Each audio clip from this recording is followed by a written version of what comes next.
اب ہم میں سے بہت سارے لوگ دل سے یہ چاہتے ہیں کہ وہ نیک بن جائیں، حیا والی زندگی اختیار کر لیں، نمازیں پڑھتے رہیں، قرآن پڑھتے رہیں، ڈھیر سارا نالج ان کے پاس آ جائے، ان کی زندگیوں سے حرام تعلقات، حرام ایکٹیویٹیز، بے حیائیوں والے کام، اللہ کی نافرمانیاں سب کے سب نکل جائیں۔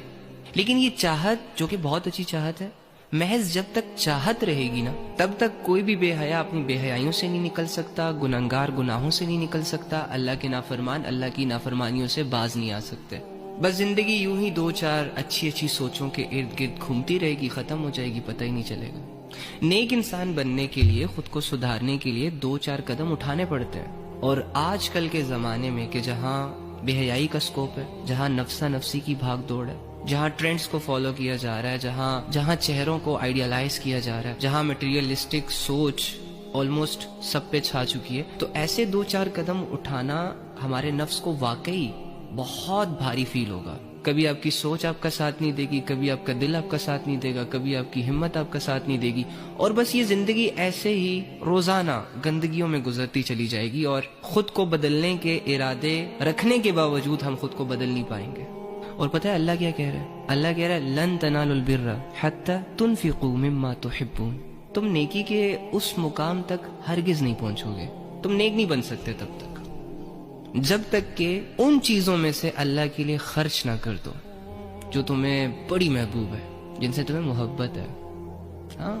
اب ایک بے حیا انسان کو بے حیائی سے محبت ہوتی ہے، کیونکہ وہ بے حیائی اس کو بہت کچھ پرووائڈ کر رہی ہوتی ہے۔ دولت کا حریص انسان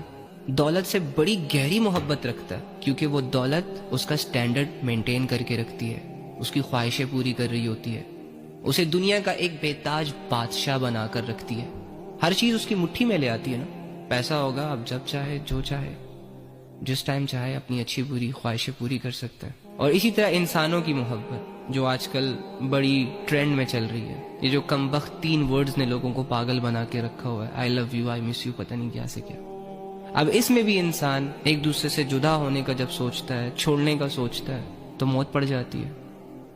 تو دنیا کی محبتوں نے نا ہر انسان کو کسی نہ کسی درجے میں گھیرا ہوتا ہے، اور وہ دنیا کی محبت اس انسان کو بدلنے نہیں دے رہی ہوتی،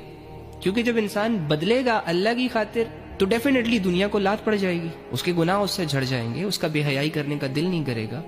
کسی کو دھوکہ دینے سے پہلے 100 دفعہ سوچے گا، اللہ کے لیے رشتوں کو نبھائے گا، حلال راستوں پر چلنا شروع ہو جائے گا۔ تو ہمارے جو خود کو بدلنے کے ارادے ہیں نا، یہ سکے پکے ارادے ہیں، کیونکہ ہم دیکھتے ہیں نا یار کہ جو خود کو بدلنے میں واقعی سیریس ہوتے ہیں نا، تو پھر وہ دنیا کی پرواہ نہیں کرتے، اور سوال ہی پیدا نہیں ہوتا کہ جب آپ اللہ کے لیے خود کو بدلنا چاہ رہے ہو تو پھر دنیا کا غم کیوں کر رہے ہو؟ اگر تم یہ مانتے ہو کہ تمہارا خدا اللہ ہے، اگر تم یہ مانتے ہو کہ تمہاری دنیا کی کامیابیاں، آخرت کی کامیابیاں اللہ کے ہاتھ میں، تو پھر تو اللہ کی فکر کرنی چاہیے تھی نا۔ تو ایک خوف ہے، ایک ڈر ہے دنیا کے چھن جانے کا، لوگوں کے ناراض ہو جانے کا، فالوورشپ گوانے کا، کچھ بھی،